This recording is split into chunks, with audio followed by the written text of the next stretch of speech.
السلام علیکم ورحمۃ اللہ وبرکاتہ۔ آج ہم سورہ آل عمران کی آیت نمبر 33 سے 33 نمبر آیت سے سٹارٹ کریں گے، اور ارادہ ہے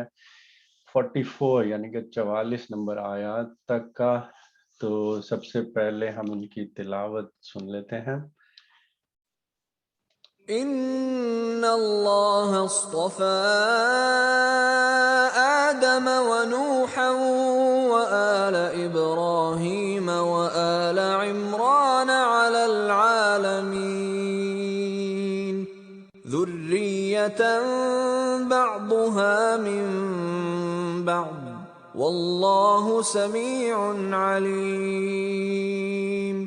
إذ قالت امرأة عمران رب إني نذرت لك ما في بطني محررا فتقبل مني إنك أنت السميع العليم فلما وضعتها قالت رب إني وضعتها أنثى والله أعلم بما وضعت قالت رب إني وضعتها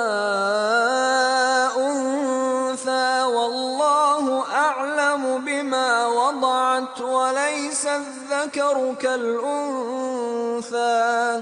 وإني سميتها مريم وإني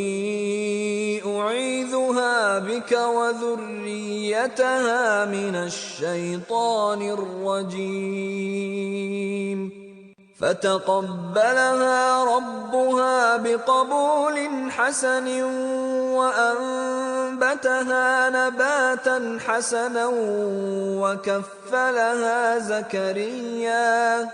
وكفلها زكريا كلما دخل عليها زكريا المحراب وجد عندها رزقا قال يا مريم أنى لك هذا قالت هو من عند الله إن الله يرزق من يشاء بغير حساب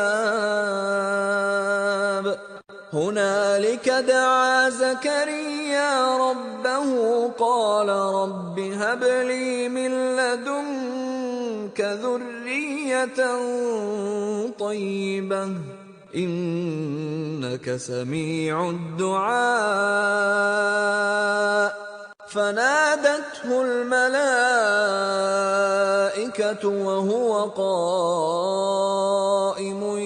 يصلي في المحراب أن الله يبشرك بيحيى مصدقا بكلمة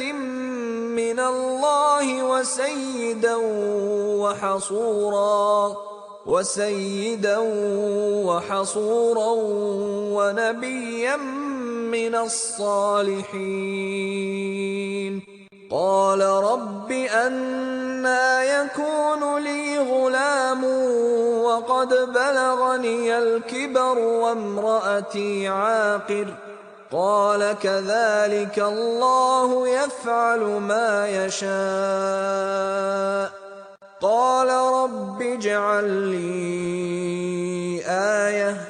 قال آيتك ألا تكلم الناس 3 أيام إلا رمزا واذكر ربك كثيرا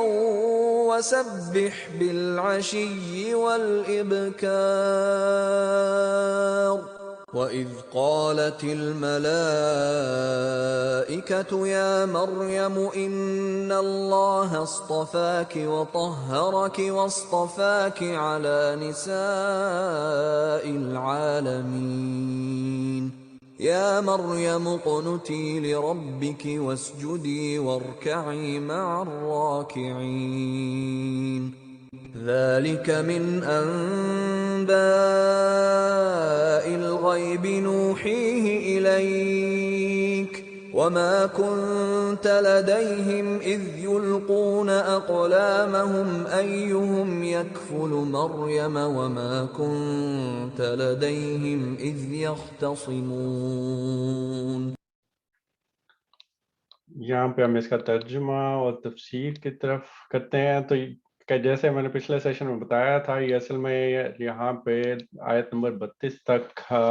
سورہ آل عمران کی جو تمہید ہے وہ مکمل ہو جاتی ہے.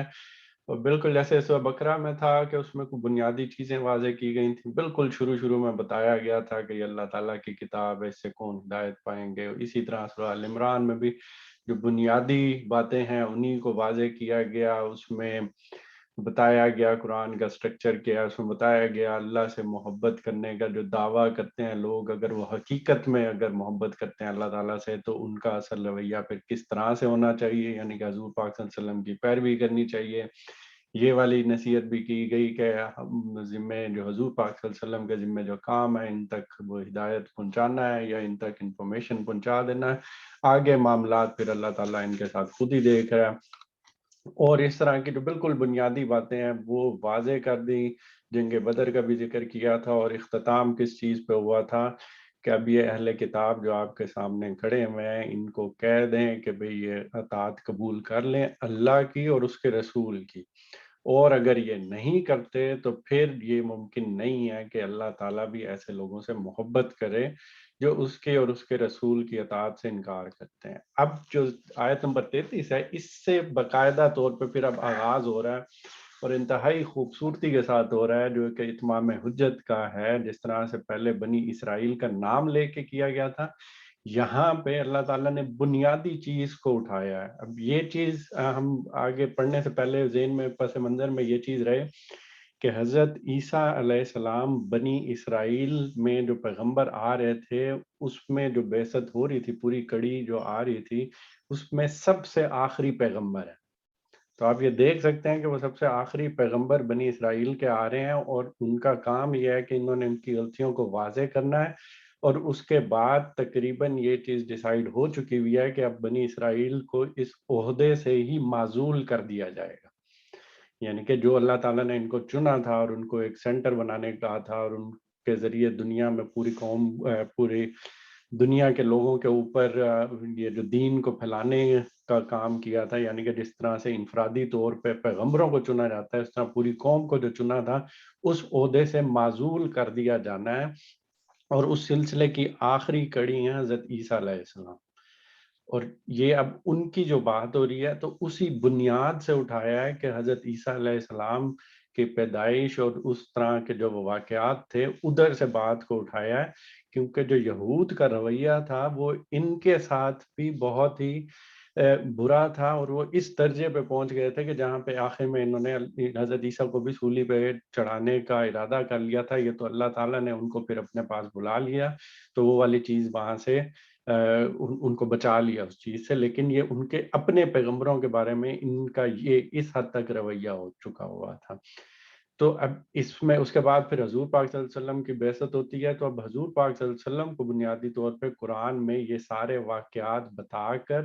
یعنی کہ اب اتمام حجت ان کے اوپر بھی ہوگا. یہود کے اوپر تو کر دیا، بنی اسرائیل کا کیا کہ سورہ بقرہ میں. اب جو حضرت عیسیٰ کو ماننے والے تھے ان میں بھی بعد میں غلطیاں یا ان میں بھی بعد میں ایسی چیزیں ایڈ ہو گئی ہوئی تھیں جو کہ خلاف تھیں اسلام کے، یا جو مذہب جو وہ لے کے آئے تھے، اور ان کے اوپر بھی اب اتمام حجت کرنا ضروری تھا، جو کہ اب حضور پاک صلی اللہ علیہ وسلم کے تھرو اور قرآن کے تھرو اللہ تعالیٰ ان کے اوپر کر رہے تھے. تو یہ چیز ہے مد نظر رکھیں، اور پھر ان قرآن پاک کی آیات کو پڑھیں تو آپ کو واضح ہوتا جائے گا کہ نصارہ کے اوپر اب اتمام حجت کہاں سے کس طرح سے شروع کی جا رہی ہے. ابھی بات یہاں سے سٹارٹ ہو رہی ہے کہ اللہ نے آدم علیہ السلام اور نوح علیہ السلام اور آل ابراہیم اور آل عمران کو تمام دنیا پر ترجیح دے کر اپنی رسالت کے لیے منتخب کیا تھا. تو کھول کے پڑھا جائے تو یہ یعنی کہ بات کلیئر کی جا رہی ہے کہ اس میں شبہ تو کوئی نہیں ہے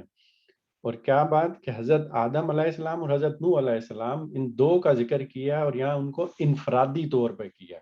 وہی والی چیز کہ وہ انفرادی طور پہ پیغمبر تھے، اپنی اپنی قوم کے لیے تھے، اور یہی وہ بنیاد ہے جس سے ہم پڑھتے ہیں کہ اس کے بعد پوری آل ابراہیم کو پھر سلیکٹ کر لیا تھا کہ حضرت آدم اور نوح علیہ السلام انفرادی حیثیت میں، اور آل ابراہیم اور آل عمران کو تمام دنیا پر ترجیح دے کر اپنی رسالت کے لیے منتخب کیا تھا، کہ ان کو ترجیح دی گئی تھی. حضرت ابراہیم کے بعد جو ان کی پوری آل یعنی کہ حضرت اسحاق علیہ السلام، حضرت اسماعیل علیہ السلام، ان کی پوری آل کو منتخب کر لیا تھا اس منصب کے لیے، یعنی کہ پیغمبری کا ہی بنیادی طور پہ منصب ہے کہ انہوں نے اللہ کا پیغام آگے پہنچانا ہے. اور یہاں پہ ایک سوال تھوڑا سا پیدا ہو جاتا ہے کہ اگر ہم آل ابراہیم کی بات کر رہے ہیں، حضرت ابراہیم کی اولاد جو یہ آگے منصب سنبھالے گی، تو آل عمران بھی تو انہی کی آل میں سے چلتے ہوئے آ رہے ہیں، تو یہاں آل عمران کو علیحدہ سے بتانے کی کیا ضرورت پیش آ گئی؟ تو یہی بات میں آپ کو بتا چکا ہوں کہ اس کے پیچھے بنیادی مقصد یہی ہے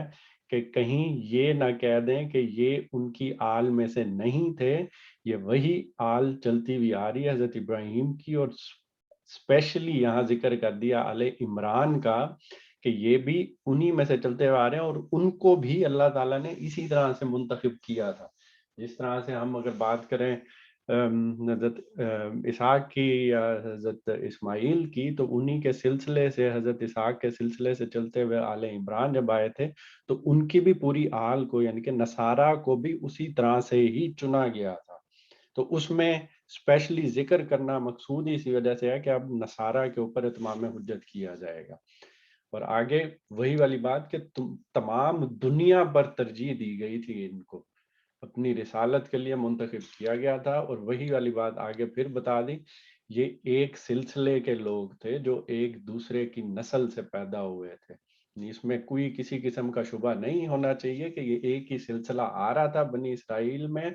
وہ سلسلہ چلتا چلتا آل عمران پہ بھی پہنچا، اور آل عمران سے پھر یہ ایک ہی سلسلے کے لوگ تھے جو آگے آئے ہیں. اور ان کے معاملے میں اگر تم بحث کرنا چاہتے ہو حضور پاک صلی اللہ علیہ وسلم سے اور ان کے بزرگوں کے علم و عمل اور ان کی دعوت کے بارے میں بحث کرنا چاہتے ہو، تو سن لو، اللہ سب کچھ جانتا، سنتا اور جانتا ہے. اور پھر اب یہ والی بات ہو رہی ہے کہ آل عمران میں حضرت عمران کون تھے؟ تو حضرت عمران بن ماتان جو تھے وہ سیدہ مریم کے والد ماجد کا نام ہے، یعنی کہ حضرت مریم جن سے بعد میں حضرت عیسیٰ علیہ السلام کی ولادت ہوئی تھی، تو یہ ان کے والد ماجد ہیں. یعنی کہ آپ اس طرح سے دیکھا جائے تو کہہ سکتے ہیں کہ نانا ہیں حضرت عمران کے. اور آگے کیونکہ وہ دعائی مضمون اسی طرح سے شروع ہو رہا ہے تو پھر یہاں پہ ان کا ذکر اس طرح سے کر دیا. اور وہ کیا ہے کہ اللہ تعالیٰ کا کہ وہ اس وقت سن رہا تھا جب عمران کی عورت یعنی حضرت عمران کی بیوی کہہ رہی تھی کہ میرے پروردگار، میں اس بچے کو جو میری پیٹ میں ہے تیری نظر کرتی ہوں، وہ تیرے ہی کام کے لیے وقف ہوگا، میری اس پیشکش کو قبول فرما، تو سننے والا اور جاننے والا ہے. اب یہ وہ دعا تھی جو کہ حضرت عمران کی بیوی نے کی تھی،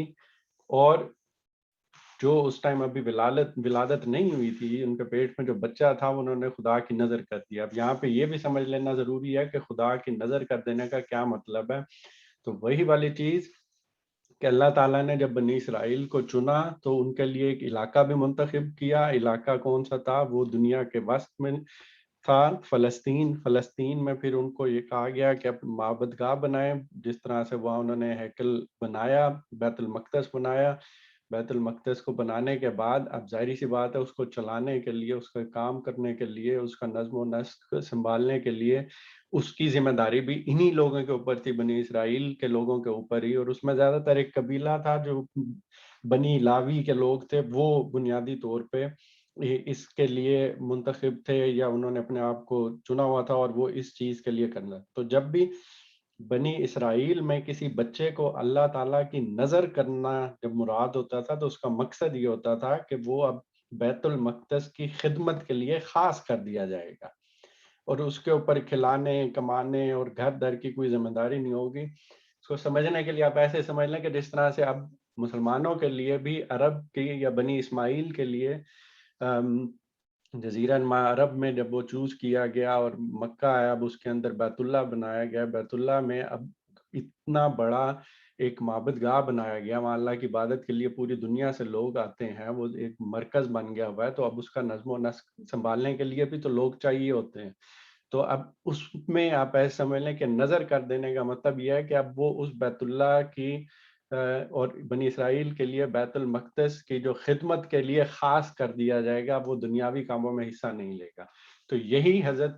عمران کی بیوی نے دعا کی کہ اے پروردگار، میرا جو یہ بچہ ہے جو میرے پیٹ میں، اب میں اس کو نظر کر رہی ہوں، اب یہ تیرے کام کے لیے وقف ہوگا، اور میری اس پیشکش کو تو قبول فرما لے، تو سننے والا اور جاننے والا ہے۔ اب ہوا یہ کہ انہوں نے دعا تو کر دی، اب دعا کرنے کے بعد یہ ہوا کہ ان کے ہاں بچی پیدا ہو گئی۔ پھر جب وہ بچی اس کے ہاں پیدا ہوئی تو اس نے کہا مالک، میرے ہاں تو لڑکی پیدا ہو گئی ہے،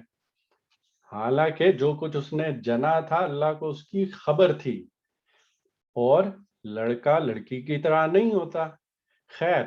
میں نے اس کا نام مریم علیہ السلام رکھ دیا، اور میں اسے اور اس کی آئندہ نسل کو شیطان مردود کے فتنے سے تیری پناہ میں دیتی ہوں۔ یہاں پہ پہلی بات تو وہی، اب اس میں ایک جملہ معترضہ بھی آ گیا ہوا ہے۔ اس جملہ معترضہ یہ ہوتا ہے کہ جب ایک کلام چل رہا ہوتا ہے، ایک بات چل رہی ہوتی ہے، تو بات کاٹ کے کوئی بات، یعنی کہ کوئی ضروری بات کہنی ہو تو جس طرح سے بات کاٹ کے ایک بات کی جاتی ہے، تو اس کو جملہ معترضہ کہتے ہیں، اور وہ اللہ تعالیٰ کی طرف سے کلام کے بیچ میں ہی آیا ہے کہ جب وہ بتا رہے ہیں کہ جب حضرت عمران کی بیوی کے ہاں ولادت ہوئی تو ذہن میں تو یہی تھا کہ لڑکا پیدا ہوگا، کیونکہ وہاں پہ اب لڑکیوں کا تو اس طرح سے رواج نہیں تھا کہ بیت المقدس میں اب وہ لڑکیاں وہاں پہ خدمت کریں گی یا کچھ اس طرح کا نظم و نسق سنبھالیں گی۔ اب ان کو پتہ نہیں تھا، انہوں نے بچہ نظر کر دیا، اب وہ بچی پیدا ہو گئی۔ وہ بچی پیدا ہو گئی تو جیسے ایک دم ڈر کے یا سراسیمگی کی حالت میں، یہ کیا ہو گیا، یہ تو لڑکی پیدا ہو گئی ہے۔ تو یہاں پہ اللہ تعالیٰ نے بات کو روکا ہے اور جملہ معترضہ کا، حالانکہ جو کچھ اس نے جنا تھا اللہ کو اس کی خبر تھی۔ یہ بیچ میں کر دیا کہ مجھے تو پہلے سے ہی پتا تھا کہ جب تو نے بچی کو نظر کیا ہے کہ میرے پیٹ کے اندر ہے، تو مجھے تو پتا تھا کہ تو نے کس چیز کو نظر کیا ہے۔ اور پھر کلام وہیں سے کہ وہی پھر حضرت عمران کی بیوی کیا کہہ رہی ہیں، اور لڑکا تو لڑکی کی طرح نہیں ہوتا۔ خیر، اب کیا کیا جا سکتا ہے، کیا کیا جا سکتا ہے؟ تو اب میں نظر تو میں کر چکی ہوں، تو میں اب اس کا نام مریم رکھ رہی ہوں، اور میں اسے اور اس کی آئندہ نسل کو شیطان مردود کے فتنے سے تیری پناہ میں دیتی ہوں۔ یعنی انہوں نے وعدہ پھر اپنا پورا کیا، اب لڑکا لڑکی ہے، اب وہ رواج ہے یا نہیں ہے، جس طرح سے بھی ہے، میں اب اللہ تیری پناہ میں دیتی ہوں شیطان مردود کے فتنے سے، اور آگے اب تمہیں کرنا ہے۔ اب اس کے بعد اللہ تعالیٰ کی طرف سے کیا کہا جا رہا ہے؟ آخر کار اس کے رب نے اس لڑکی کو بخوشی قبول فرما لیا، اسے بڑی اچھی لڑکی بنا کر اٹھایا، اور زکریا علیہ السلام کو اس کا سرپرست بنا دیا۔ زکریا علیہ السلام جب کبھی اس کے پاس محراب میں جاتے تو اس کے پاس کچھ نہ کچھ کھانے پینے کا سامان پاتے۔ یہاں پہ میں بعد میں آتا ہوں کہ وہ کھانے پینے کا سامان کس طرح سے بات کی جا رہی ہے۔ تو وہ پوچھتے حضرت مریم سے، مریم یہ تیرے پاس کہاں سے آیا؟ وہ جواب دیتی، اللہ کے پاس سے آیا، اللہ جسے چاہتا ہے بے حساب دیتا ہے۔ اب اوپر دیکھیں تو ان کی جو والدہ ہیں انہوں نے کس طرح سے کہا کہ بھئی یہ تو لڑکی پیدا ہو گئی۔ اللہ تعالیٰ نے بات روک کے بیچ میں کہا مجھے تو پتا تھا پہلے سے کہ کون آ رہا ہے، اور پھر آگے یہ والی چیز کہنا اللہ تعالیٰ کی طرف سے، کتنی پیاری بات کہ یہ دونوں تو ہیں تو اللہ کی مخلوق، لڑکا ہو لڑکی ہو، تو اللہ نے تو بخوشی اسے قبول کی ہے، اور پھر نہ صرف قبول کیا بلکہ اس کو انتہائی اچھی لڑکی بنا کر اٹھایا، اور اٹھانے کے بعد حضرت زکریا کو اس کا سرپرست بنا دیا۔ حضرت زکریا کون تھے؟ حضرت ذکریہ جن کا ذکر یہاں پہ ہوا ہے وہ اصل میں حضرت ہارون علیہ السلام کے خاندان سے تھے، اور جو حضرت مریم ہے ان کے خالو تھے۔ اب بنی اسرائیل میں ایک نظام قائم کیا گیا تھا جو کہ معبد کی خدمت کا تھا، یعنی کہ بیت المقدس کی خدمت کرنے کے لیے جو تھے اس کا ایک پورا نظام قائم کیا گیا تھا۔ تو اس کے روح سے جو ہے لاوی بن یعقوب کا خاندان یا گھرانہ جو تھا وہ مذہبی خدمات کے لیے خاص تھا۔ تو ان میں بھی کچھ ایک مقدس کام کرنے، یعنی کہ پاک ترین چیزوں کی تقدیس اور یہ ساری چیزیں کرنا، تو یہ حضرت ہارون کے خاندان کے سپرد تھی۔ اور ایون اس طرح سے تھا کہ دوسرے جو بنی لاوی کے تھے وہ مقدس کے اندر بھی نہیں جاتے تھے، بلکہ سینوں میں، کوٹھڑیوں میں اس طرح کے کام کرتے تھے۔ اور جمعہ والے دن یا سبت والے دن ان کے لیے تو وہ قربانیاں بھی ہوتی تھیں اور مقدس کی نگرانی بھی ہوتی تھی بیت المقدس کی، اور اس میں بھی حضرت ہارون جو ہیں ان کی مدد کیے جاتے تھے۔ تو حضرت ذکریہ جو ہیں وہ انہی حضرت ہارون کے خاندان میں سے تھے، اور اس میں سے ایک ابیا کا خاندان تھا، اس کے سربراہ تھے۔ تو یہ وہ سربراہ تھے جو کہ اپنے خاندان کی طرف سے اسی معبد کی خدمت کو انجام دے رہے تھے، اور یہ بنیادی طور پہ حضرت مریم کے پھر سرپرست بن گئے۔ اور جب وہ سرپرست بن گئے تو اس میں ہوتا یہ کہ جب ان کو ان کا سرپرست بنا دیا گیا، اور ادھر سے حضرت مریم کا یہ طریقہ تھا کہ وہ جاتی تھیں بیت المقدس میں، تو وہ محراب بنیادی طور پہ وہ والا محراب نہیں ہے جس کو ہم اپنی مسجدوں میں دیکھتے ہیں، جو جس میں کھڑے ہو کے وہ کیا جاتا ہے، بلکہ وہ ایک حجرے کو کہتے ہیں، کہ ان کا ایک حجرہ ان کو وہاں پہ مل گیا تھا۔ تو حضرت مریم بس وہیں پہ جاتی تھیں اور عبادات کیا کرتی تھیں، اور وہیں پہ تسبیح اور اللہ تعالیٰ کے وہاں سجود اور رکوع کیا کرتی تھیں۔ تو جب حضرت ذکریہ ان کے پاس وہاں پہ جاتے، محراب میں جاتے، تو جب بھی ان کے پاس جاتے تو وہاں پہ اللہ کی عنایت کو دیکھتے تھے۔ اب وہ جو اللہ کی عنایت ہے اس کے لیے جو عربی کے جو الفاظ استعمال کیے گئے ہیں اس میں وجدہ اندہا رزقا، تو اب وہ رزق کا جو لفظ استعمال کیا ہوا ہے، تو ایک تو یہاں پہ وہ مراد رزق جس کو ہم لیتے ہیں کہ وہ کھانے پینے کی چیز ہے، لیکن اس سے مراد وہ حکمت اور معرفت بھی ہے جو اللہ تعالیٰ کی طرف سے کسی شخص کو عطا ہوتی ہے۔ اور قرآن میں یہ لفظ ایک سے زیادہ مقامات میں وحی اور ہدایت کے لیے بھی استعمال ہوا ہے۔ تو اور قدیم صحیفوں میں دیکھا جائے تو عربی کے جو ہیں تو اس میں بھی یہ رزق والا لفظ یہ یعنی کہ وہ ان معنوں میں بھی استعمال ہوا ہے۔ تو یہاں پہ مودودی صاحب نے تو اس کو مطلب سرے سے کھانے پینے کی چیزیں دیکھ لیا، لیکن بات کہنا جو مقصود ہے، جس طرح سے باقی عالموں نے یا ایک عالم نے لکھا ہے کہ جب بھی وہ حضرت زکریہ بھی اس حجرے میں جاتے، جب حضرت مریم کے ساتھ بات کرتے، تو ان کی باتوں سے ان کی جو ایک عقل کی پختگی تھی اس سے ان کو اندازہ ہوتا تھا کہ اس کے پیچھے اللہ تعالیٰ کی کوئی نہ کوئی عنایات چل رہی ہیں، اللہ تعالیٰ کا ان کے اوپر بڑا کرم ہے حضرت مریم کے اوپر، اور ان کو ہدایات مل گئی ہے، ہدایت کی وہ نعمت سے وہ بہرایاب ہوئی ہیں، اللہ تعالیٰ کی خاص عنایات ہو رہی ہیں۔ تو جب بھی وہ دیکھتے تو پھر وہ ایسے بہت ہی وہ ہو جاتے، حیران ہو جاتے، اور حیران ہو کے پوچھتے کہ مریم تم یہ سب چیزیں کہاں سے پاتی ہو، یہ کہاں سے آیا تمہارے پاس اتنی کم عمری میں، اور اس طرح کی باتیں اور اس طرح کی حکمت، اس طرح کی دانائی کی چیزیں، تو حضرت مریم یہ تمہارے پاس کہاں سے آیا ہے؟ اور ان کا جواب کتنا پیارا ہوتا تھا، وہ جواب دیتی اللہ کے پاس سے آیا ہے، اللہ جسے چاہتا ہے بے حساب دیتا ہے۔ اور ان کا یہ جواب ہی اس چیز کی گواہی دیتا ہے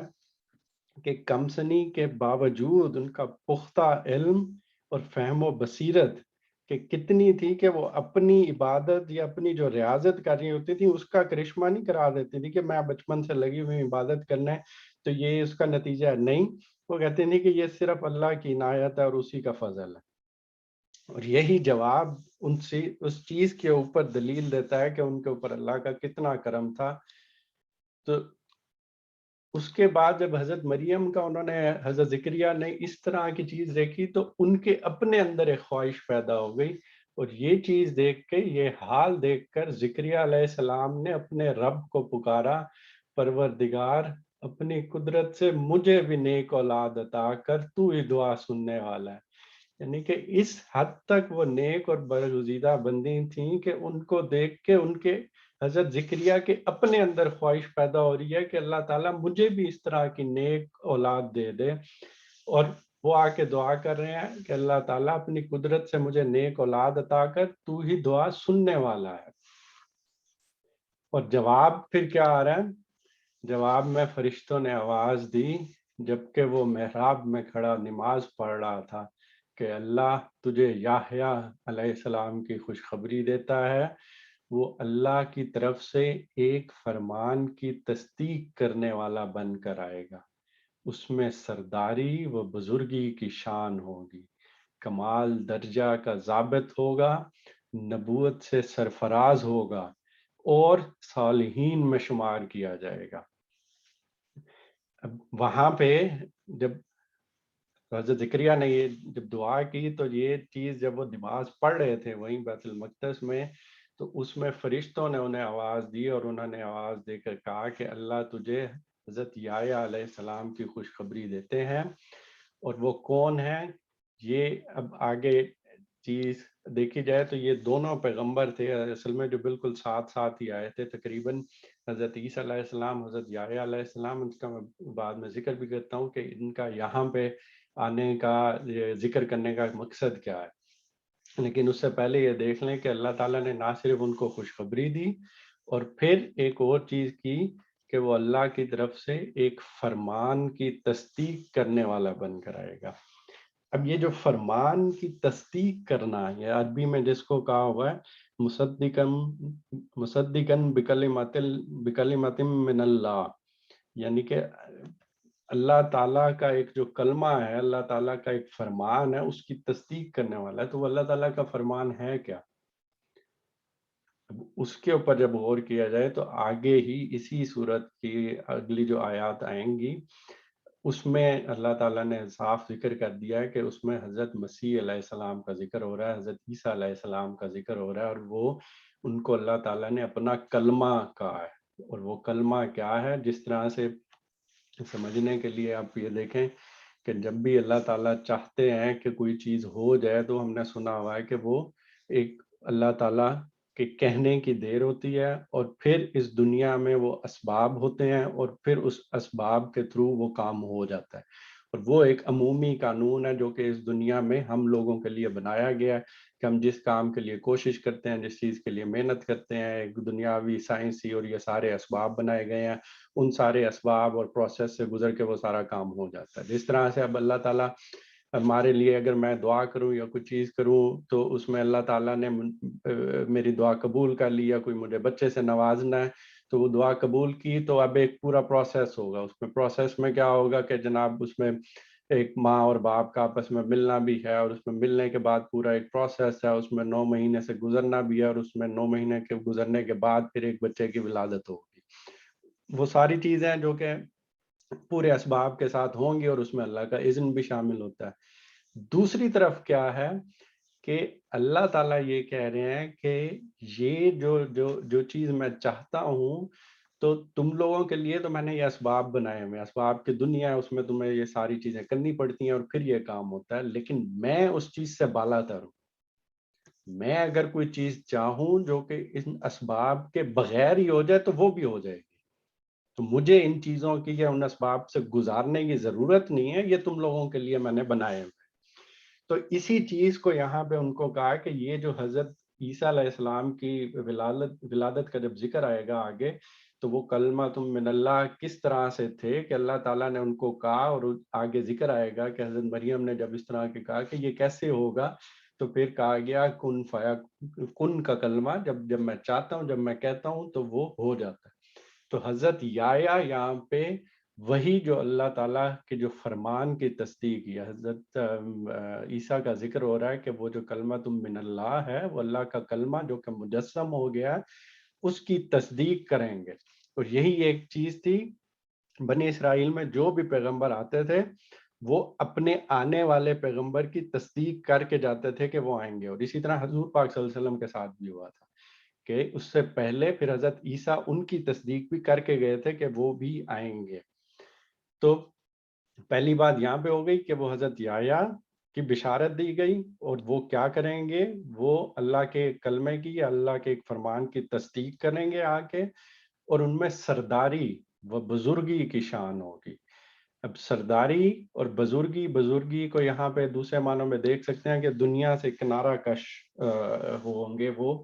اور وہ دونوں حضرت یحییٰ اور حضرت عیسیٰ علیہ السلام کے بارے میں بھی تھا۔ تو اس میں سب سے پہلے سرداری کی جو بات کی جا رہی ہے نا، اس کو بھی سمجھ لینا ضروری ہے، کیونکہ جو اللہ تعالیٰ کے نبی آتے ہیں، اللہ تعالیٰ کے جو پیغمبر آتے ہیں، وہ اپنی دعوت اور اپنے مشن کے لحاظ سے سردار ہوتے ہیں۔ وہ جب دعوت دیتے ہیں، لوگوں کو پکارتے ہیں، لوگوں کو جگاتے ہیں، لوگوں کی رہنمائی کرتے ہیں، تو اللہ تعالیٰ نے ان کو ایک خاص قسم کی شخصیت دی ہوئی ہوتی ہے، اور وہ شخصیت اس طرح سے ہوتی ہے کہ وہ بے شک رہتے تو عام کپڑوں میں یا عام لوگوں کے درمیان ہوتے ہیں، لیکن جب وہ بات کرنے کا سٹائل ہوتا ہے، جو ان کی شخصیت ہوتی ہے، جب وہ کسی طرح کی اس طرح کی چیزوں میں جاتے ہیں اور یہ کام کرتے ہیں، تو وہ اس طرح سے ہوتا ہے کہ ان سے آگے ان کے روب و دبدبہ سے بادشاہوں پہ بھی لرزہ طاری ہو جاتا ہے، اور وہ حق کے لیے بھی جس چیز کو سرزنش کرتے ہیں، تو اسی طرح سے جیسے حضرت یحییٰ اور حضرت عیسیٰ دونوں کے متعلق آتا ہے، تو وہ بہت با اختیار ہو کے بات کرتے تھے۔ حالانکہ پہننے کو تو وہ کمل کی پوشاک پہنتے تھے اور جنگلی شہد اور ٹڈیوں پہ گزارا کر رہے ہوتے تھے، لیکن جس طرح سے وہ بات کرتے تھے تو ایک بالکل با اختیاری کی طرح ان کے کلام میں ہوتی تھی، اور وہ سرداری کا ہی ایک جس طرح سے جلوہ ہوتا ہے، یہ اس طرح کی چیز ہوتی تھی ان کے اندر۔ اور دوسری چیز یہ کہ وہ دنیا سے کنارہ کش ہوں گے، بزرگی،